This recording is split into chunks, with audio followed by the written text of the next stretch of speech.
ਇਹ 2017 ਮਾਡਲ ਹੈ, ਟੋਟਲ ਜਨਮ ਨੇ ਇਹ ਸਾਰੇ ਫਸਟ ਹੈਂਡ ਹੈ। ਉੱਥੇ ਤੁਸੀਂ 16 ਮਾਡਲ ਦਾ ਕਿੰਨਾ ਲਵਾਇਆ ਤਾਂ ਹਾਂਜੀ 11.5 11.5 ਹੋ ਗਿਆ ਭਾਈ 60 70 ਹੋ ਗਿਆ 11 ਲੱਖ 70 80 ਹੋ ਗਿਆ ਪੂਰਾ 12 ਲੱਖ ਰੁਪਇਆ 12 ਲੱਖ ਰੁਪਇਆ ਟੋਟਲ ਜਨਮ ਗੱਡੀ ਦੇ 12 ਲੱਖ ਰੁਪਇਆ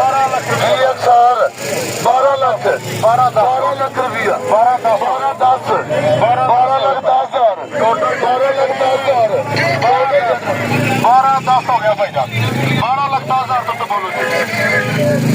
ਥੋੜਾ ਜਿਹਾ ਫਰਕ 12 10 ਤੋਂ ਉੱਤੇ ਬੋਲੋ ਜੀ ਹੈ 12 10 ਤੋਂ ਉੱਤੇ ਬੋਲੋ ਜੀ 12.5 ਲੱਖ ਰੁਪਇਆ ਭਾਈ ਸਾਹਿਬ 12.5 ਲੱਖ ਰੁਪਇਆ ਜੀ 12.5 ਹੋ ਗਿਆ ਜੀ 12.5 30 ਹੋ ਗਿਆ ਜੀ 12 30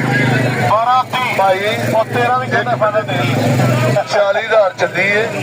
ਅੱਛਾ ਹਾਂਜੀ ਫਸਟ ਹੈਂਡ ਹੈ। ਉਹ ਕਹਿੰਦਾ ਮੈਨੂੰ 12.5 ਲੱਗਿਆ ਮੈਂ 13.5 ਦੀ ਦੇ ਦਿੱਤੀ। ਜੀ ਭਾਈਜਾਨ 12.5 ਲੱਖ ਰੁਪਇਆ ਨੋਟ ਕੱਢਿਆ 12.5 ਹੋ ਗਿਆ ਖੜੋ ਜੀ 12.5 ਹੋ ਗਿਆ ਭਾਈ 12.5 60 ਹੋ ਗਿਆ ਜੀ 12.60 12.60 ਹਲੋ 12.60 ਉਹ ਤੁਸੀਂ ਦੱਸੋ ਬੋਲੋ 12.60 ਦੇ ਉੱਤੇ ਕੋਈ ਬੰਦਾ ਤੇ ਬੋਲਦੇ ਉਹ ਯਾਰ 40,000 ਤੋਂ ਚੱਲੀ ਇਹ ਵੀ ਤਾਂ ਵੇਖੋ ਲੋ ਮਾਈਲੇਜ ਜੋ 70 ਹੋ ਗਿਆ ਜੀ 70 ਹੋਰ ਪਏ ਲੋ ਜਿਹਨੇ ਐਂਡ ਤੇ ਖਲੋਏ ਨੇ ਗੱਡੀ ਉਹਨੂੰ ਲੈ ਦੇਣੀ ਅਸੀਂ ਬੋਲ ਦਿਓ 75 ਹੋ ਗਿਆ ਜੀ 75 ਹੋ ਗਿਆ ਜੀ 75 ਉੱਤੇ ਬੋਲੋ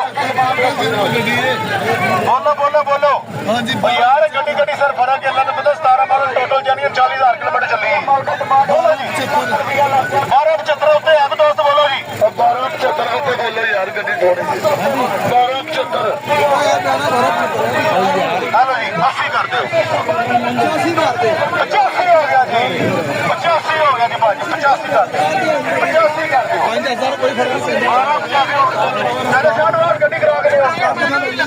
ਗੱਡੀ ਹੋ ਗਈ ਹੈ 85 1 12.85 1 2 12.85 2 85 ਤੋਂ ਪਹਿਲਾਂ 12.85 ਹਾਂਜੀ ਉੱਤੇ ਜਾਵੇ 12.85 3